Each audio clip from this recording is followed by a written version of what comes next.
দেশ বিদেশের বাছাই করা খবর নিয়ে সর্বদাই সত্য সন্ধানী ই নিউজ ভারত। নমস্কার, ই নিউজ ভারতে আপনাদের সকলকে স্বাগত। শুরু করছি ওয়েদার আপডেট।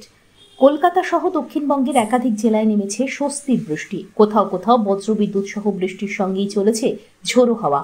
আলিপুর আবহাওয়া দফতর সূত্রে জানা গিয়েছে, উত্তরবঙ্গের মালদার বেশিরভাগ অংশ, উত্তর ও দক্ষিণ দিনাজপুরের সর্বত্র ও বিহারের কিছু অংশে পৌঁছে গেল মৌসুমী বায়ু।